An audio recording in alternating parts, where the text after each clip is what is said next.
जय हिंद, वंदे मातरम, भारत माता की जय।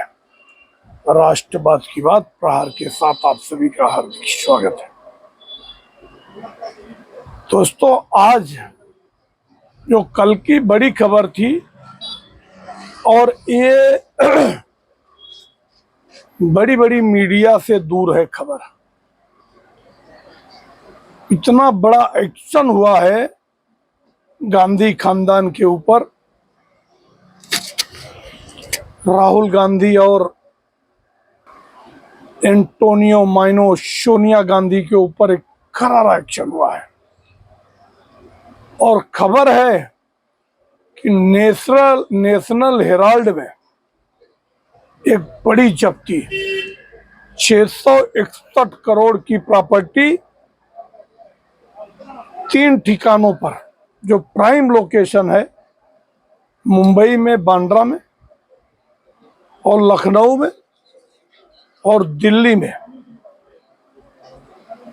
शाह जफर रोड पे। अब ये बात है कि जो मामला नेशनल हेराल्ड का है, पिछली बार 2023 में जब ईडी ने राहुल गांधी और सोनिया गांधी को बारी बारी सम्मन दिया था, तो सारे कांग्रेसी और इको सिस्टम विद मीडिया इतना हंगामा काटा था। उस समय के उनके तत्कालीन 2 मुख्यमंत्री, चाहे अशोक गहलोत हो और चाहे भूपेंद्र पटेल हो, भूपेश बघेल, सॉरी, मगर इसके बावजूद पूरे भारत के जो उनके एक्टिव हैं कार्यकारी अध्यक्ष और स्टेट प्रेसिडेंट, मतलब लाखों की संख्या में यूथ कांग्रेस विंग, सब ने सड़क जाम करने की कोशिश की थी। मतलब एक हंगामा बरपा था कि इतना बड़ा खानदान, नेहरू खानदान, गांधी खानदान के सामने किसी को सर उठाने की हिम्मत नहीं थी और ये इतनी बड़ी जुर्रत कर दिया कि इनको बुला दिया। कम से कम 50 घंटे की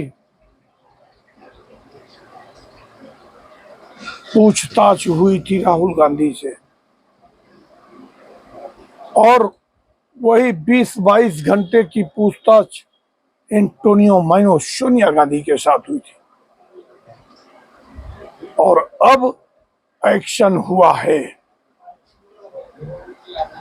सरकार भी देख रही है कि ऐसा न हो कि अगर इन लोगों को अरेस्ट किया जाए तो कोई सिंपैथी वेव क्रिएट करके ये लोग सत्ता में आ जाएं।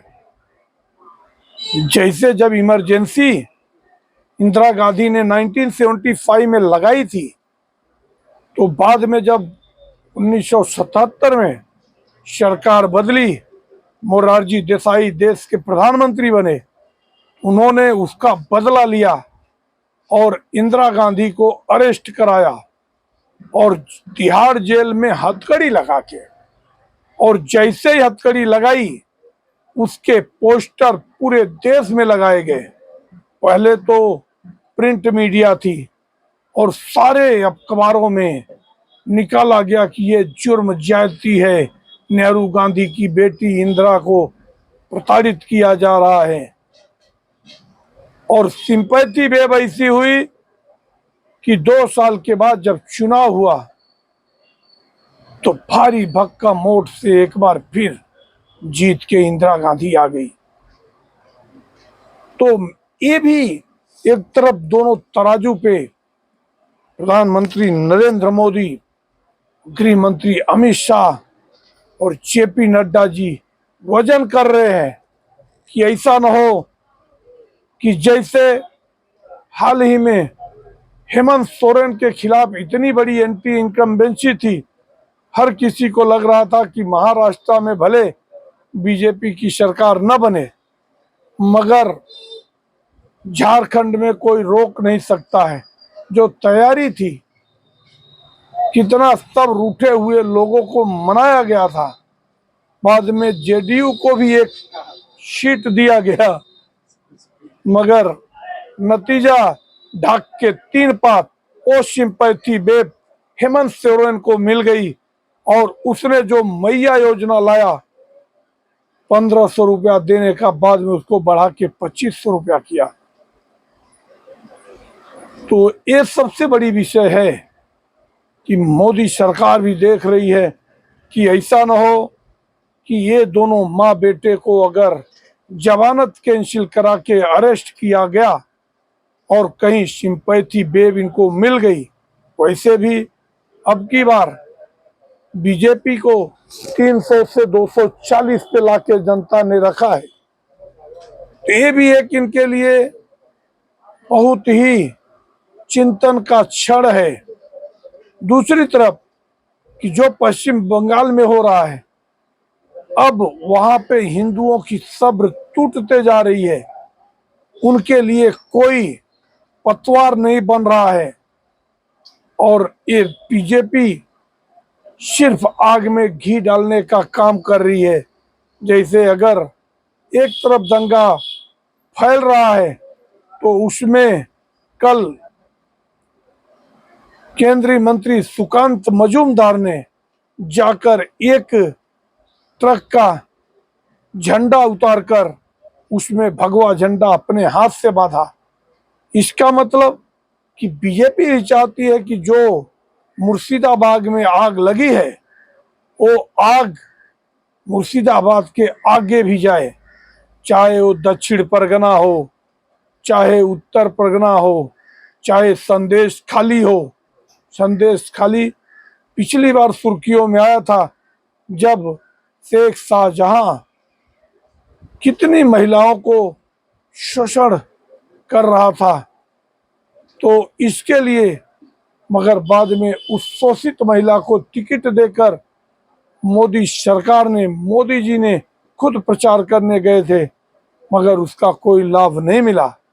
और पिछली बार 2021 में जो उदासीनता हिंदुओं के साथ दिखी, उनको उनके हाल पे छोड़ दिया, तो उसका नतीजा ये हुआ कि 2024 में जहां बीजेपी को उम्मीद थी कि हम 35 सीटें जीतेंगे 42 सीटों में, वहां 18 से घटकर 12 पे आ गए। ये भी एक चिंता का विषय है। अगर ये जो नेशनल हेराल्ड में जब्ती हुई है और अब लग रहा है कि ये जो 5000 करोड़ का घोटाला है, वो घोटाले का पूरा पूरा पर्दाफाश होगा और उसकी जितनी भी संपत्ति है नेशनल हेराल्ड की, पहले राहुल गांधी, सोनिया गांधी को अरेस्ट करने से पहले वो पूरी संपत्ति जब्त करनी चाहिए। पूरा जब्त कर लो, उसके बाद फिर बाद में देखा जाएगा। क्योंकि अगर उनकी ताकत ही छीन ली जाती है, जो उन्होंने यंग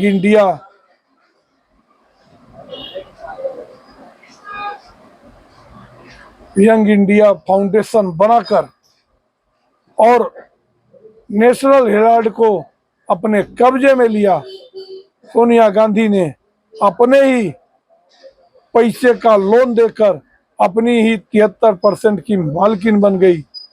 और अब ये जो एक्शन हुआ है, सारे कांग्रेसियों में एक भूचाल आया हुआ है और आगे मुझे लगता है कि ईडी और भी बड़ी एक्शन लेगी और इन लोगों के गुनाहों का हिसाब होगा। मगर हमारी नज़र में तो पश्चिम बंगाल है। सरकार को बिना सोचे समझे एक्शन लेना चाहिए और वहाँ पे एक लंबे समय के लिए राष्ट्रपति शासन लागू करना चाहिए। जैसे कश्मीर में राष्ट्रपति शासन लागू करके बाद में उसको स्टैंड किया गया और स्टैंड करके बाद में जब वहाँ शांति व्यवस्था कायम हुई तो वहाँ पे चुनाव हुआ और परिणाम भले अपने फेवर में नहीं आया। बीजेपी को लग रहा था हमारी सरकार बनेगी, फिर भी नेशनल कॉन्फ्रेंस बनाया है। तो पहले की कश्मीर में और आज के कश्मीर में जमीन आसमान का अंतर है। वहाँ पे लाल चौक पे तिरंगा फहरा रहा है, लहरा रहा है और हर व्यक्ति खुशी खुशी इस समय सैलानी भी वहाँ जा रहे, वहाँ पर्यटन बढ़ा है, वहाँ का सद्भाव बढ़ा है और वहाँ के लोगों में जो प्रेरणा जगी है, सारे त्योहार मिल के मना रहे हैं, चाहे वो गणेश चतुर्थी हो, चाहे हनुमान जयंती हो, चाहे नवरात्रा हो, मतलब हर त्योहार वहाँ पे अब भाईचारे के हिसाब से मनाया जा रहा है। और यही वसुदेव कुटुंबकम का संदेश है और यही मोदी की प्राथमिकता है, सबका साथ सबका विकास। तो आपको अगर हमारे कंटेंट पसंद आए तो आप हमारे चैनल को सब्सक्राइब करें और अपने दोस्तों तक शेयर करें। जय हिंद, वंदे मातरम, भारत माता की जय। धन्यवाद।